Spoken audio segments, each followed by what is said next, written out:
With the popularity of the TTRPG streams, it's no secret that Calli is an awesome storyteller. The first thing any storyteller needs to accomplish is grabbing the audience's attention. One of Calli's catchphrases does so particularly well. Listen! Listen! Listen! It's fine if you... Listen, it's a nice pillow. If you don't need to... You can like it if you would listen! Listen! Was it lying? No, it wasn't. That Connect 4, man. Those darts. That was real. Listen. Listen. You can't just forget all that. Listen. I'm listening. 聞きましょう. There's nothing after that. Listen. Listen. Now, you might say, she's just trying to be tsundere Navi, but this term serves the sneaky purpose of drawing your attention. She's literally telling people to listen. She'll often repeat this word throughout her streams, especially in collaborations. There's even sometimes this little growl to it that satisfies my edgy heart. Listen. Gotta love it. That aggressive delivery, along with repetition, amplifies the attention-grabbing effect. Now that she has your attention, how is Calli going to keep it? One way is by playing the characters in her stories. She commits to her portrayal and gives her characters quirky, exaggerated traits. This helps the listener place themselves in the position of interacting with that character. It also creates memorable moments for people to clip and then probably take out of context. Can you say that again, my dear? Well, back in my day, I believe the minimum wage was $2 an hour. How does that sound? Now, you need to close your eyes first. You gotta trust me. Come on. Fine. Yay! Oh my gosh, everyone's gonna love you at the party. I need to get a shirt that says leave me alone. Let me look through my drawers. Oh, no, you can't do that. Come on. Howdy, folks. We got a problem here. What in the blue blazes? I know, What in the blue Sheriff. blazes is going on here? I know. Oh, God! Oh, God! Betsy needed a leg replacement. Oh dear. She had a metal knee, Scout. Oh God! Oh, God, it's Betsy! Oh, no! Whoa, your name is Tiara? Isn't that like a... Oh, hold on, I got it. It's on the tip of my tongue. A word for like a crown or something? Are you a princess? Okay. Do you believe I used to be a prince? Come on, look at me. What? No, Anna. Huh? A girl touching my hand? His Whoa. wrist. A girl touching my wrist? Wow. I take it. I grab it really tightly so that it hurts. Ooh.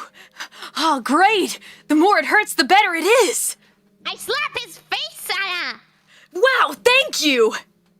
Go ahead and drop a like if you think Victor has a suspicious amount of Calli traits. I mean, listen, he says "guh."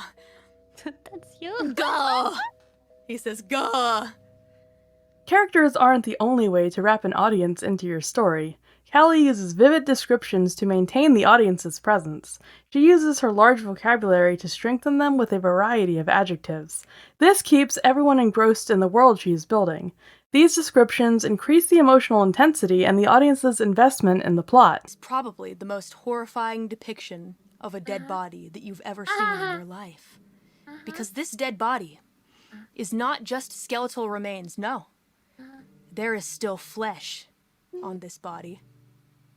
Still bloody, still freshly torn open. And even worse, Scout, you can still see some of the insides strewn around. And one thing's for certain, it looks like it's been eaten into. Oh dear God. It's very strange though, Scout, because it doesn't look like a feral animal has ripped it apart or anything. It almost looks more like it's been poured in acid. The flesh on the body is slowly corroding. The birds do actually tend to take a very keen liking to you, even the bigger, more brutish ones that seem like they might be a little tsundere. So the bird was looking rather downcast and sad and lonely, lifts up its little head, looks at you, squints its eyes, seems to fully comprehend what you're saying, pulls back its head, and screams. And just like that, you are enveloped in a smog that completely engulfs you. The smell is just undescribable. Absolutely putrid. You suddenly feel the bomb go off. You feel it, almost as though it should be burning your skin. You can feel the heat singe at you. And just like that, the garden explodes in fire and flames. Speaking of emotional intensity, creating a mystery is an excellent way to keep the audience wanting to hear more. Calli introduces tension at the beginning of a story and doesn't resolve most of it until the very end. She takes you on an emotional journey with numerous ups and downs during her stories, often in places where you think the opposite is going to happen. So let's say you're playing a grandma, and grandma just has no dots in computer whatsoever. She's really not very good with technology. Grandma needs to get a 10 to succeed at this. If she doesn't get a 10, she fails. No pressure, Grandma. If she gets a 1, here's what happens. Here's what happens if Grandma gets a 1. Grandma realizes that she forgot to reload her shotgun the other day. So she loads up her shotgun while she's trying to simultaneously search for this thread for a knit scarf. And accidentally, the gun goes off, shoots the computer explodes into bits, falls out the window, hits someone on the head, somebody dies.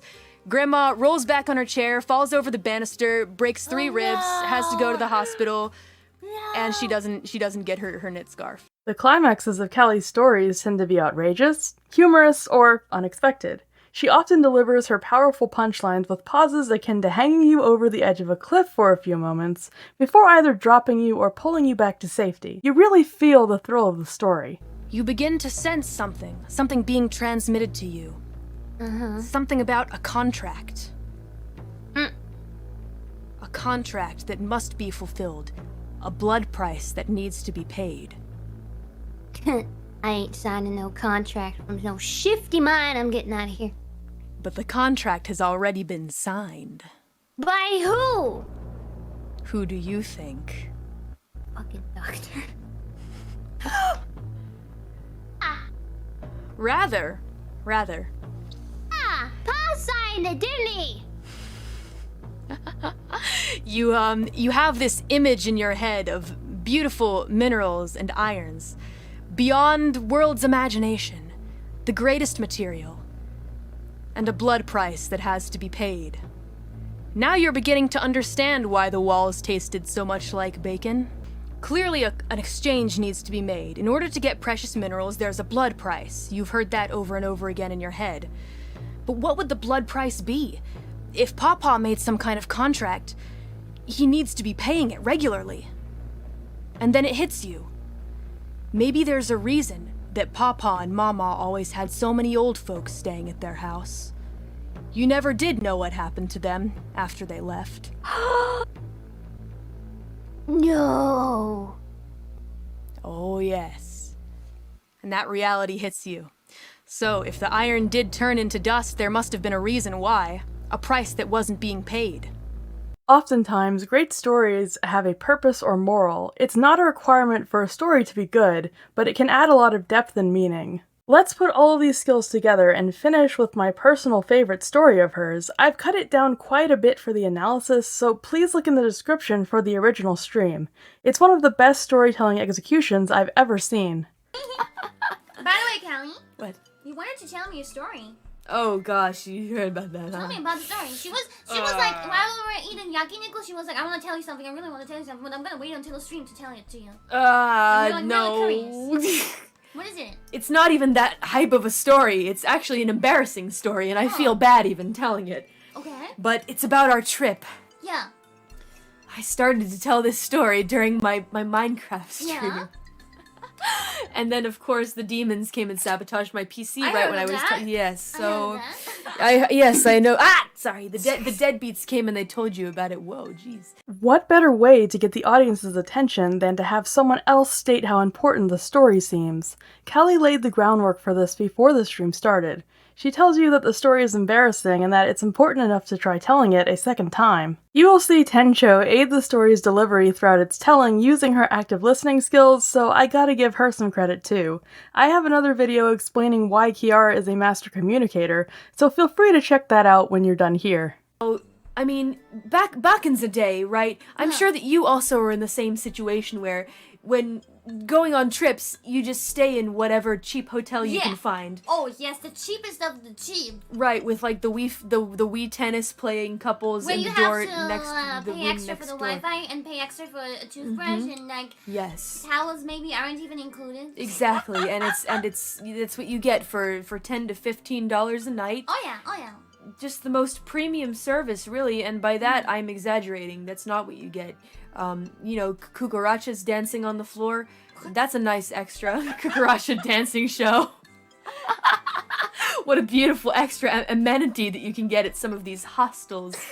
Well, Kusotori, you and I have paid our dues, right? We've stayed in our fair share of just really kind of ratchet places, right? Just the lowest of the low. I mean, I still play in a ratchet place. I have a mouse in my ceiling. Oh yeah, that is the word upon the street, is it not? Calli preempts her story by making sure the audience can relate and has an emotional connection to it, using strong descriptions to do so. I mean, who doesn't love dancing cockroaches? You'll see why this is important in a second. I thought to myself, how about this time? How about this time we stay in like a really nice place? Yeah.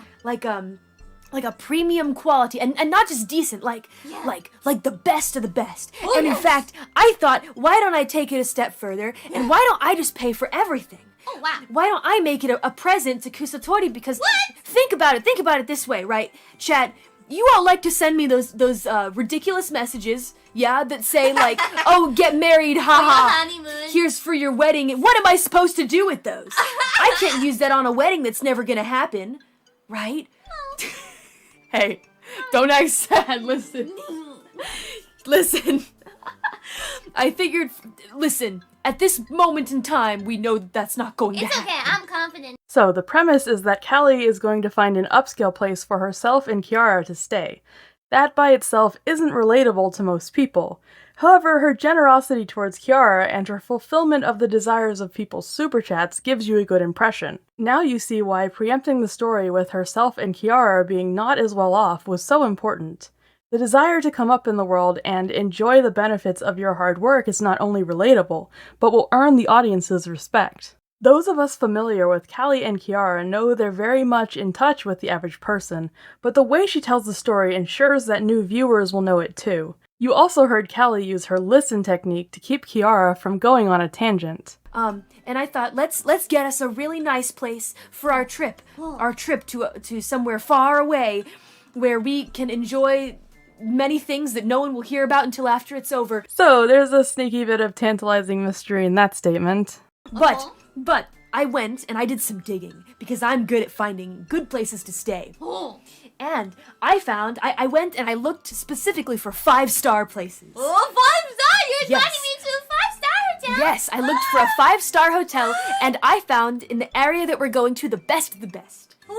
Yes, I found the best of the best, and I was feeling rather Oh, there we go. Guys, stop. No. Let me tell the story. Now, babes. I went and I looked and I went on their site and I thought to myself, you know what? I want to go crazy with Kusotori and I want to just get something nutso. Once in a lifetime crazy. So I go and I look and I try to find out how much the penthouse is. Penthouse suite? Yeah, I go and I look at the penthouse, okay? So I went and I looked. I looked at the penthouse suite and now as I read the price, I was reading through all the prices of the rooms and I thought to myself, okay, this is pretty reasonable. And I look at the penthouse suite and I say to myself, okay, about $3,000 USD for a night. Okay, that's like a once in a lifetime kind of thing that you do. Huh. You enjoy that kind of place. $3,000? That's not necessary. No, listen. I thought to myself, why not just for one night? Just for one. Oh, we just let ourselves be stupidly luxurious just for once, you and me. So I go ahead and I reserve it for us. Okay, and I'm super excited, and I immediately receive an email from the hotel staff themselves. Calli kept the story on track multiple times, despite chat being understandably rowdy. She repeated herself at times to make sure she was heard. She builds the mystery of how much the hotel room costs before satisfying it, and then immediately introduces the next mystery. Why on earth was she getting messaged by hotel staff? They say to me, Oh, Miss Mori, we're so excited to welcome you and your companion to our hotel. We're very excited. Companion. Yeah, companion, I guess. I mean, that's what we are, a companion. So they say, if there's anything that we can do, any kind of accommodation, let us know. In fact, we'll arrange a car for you. Whoa. And I say, wow, really? A car? They say, yes, we will pick you up from the airport and take you to our hotel. Whoa. And the airport is far from the hotel. And I say to myself, wow, they really are going out of their way. And then they go ahead and they offer all of this free stuff. Right? They say, would you like to visit our Sounds spa? like a scam to me. Well, that's what I thought too, but all the reviews said that it's legitimate. So they start saying things like, okay, we'll prepare a special meal. They're like, we're having a deal going on for this particular room at this time. We'll bring you your 5-course meal and a bottle of champagne. Okay. And I say, can I have children's champagne? I mean, that's fine. We could ask them for that. So I say, well, yes, certainly. That sounds fantastic. And they say, in fact, to celebrate your special stay, we'll bring you a cake. What would you like the message to say for your companion? And I say, is that really necessary? They're like, well, we'll bring in a Christmas tree. And I'm like, but it's not even... It's gonna be It's far away from Christmas. And so I clarify that. If I say we're not coming at that time, they say, oh, our apologies. Oh, our apologies. We seem to have... that's what I thought so too, right? So we get all of this stuff going on. And I start getting personal messages from the person who is the head of reservations. And they say, here's my personal email. If you need anything, you let us know. And we are at your disposal. That is what they said. We are at your disposal. Now I start getting a strange feeling in my tummy because I'm like, this seems very odd that all these nice things are happening. Throughout this segment, Calli builds the main mystery of why the hotel staff were acting in such strange ways. You saw her playing multiple characters of hotel staff, adding realism to the story. There is the suspense and unease present throughout the segment, hinting at the outcome.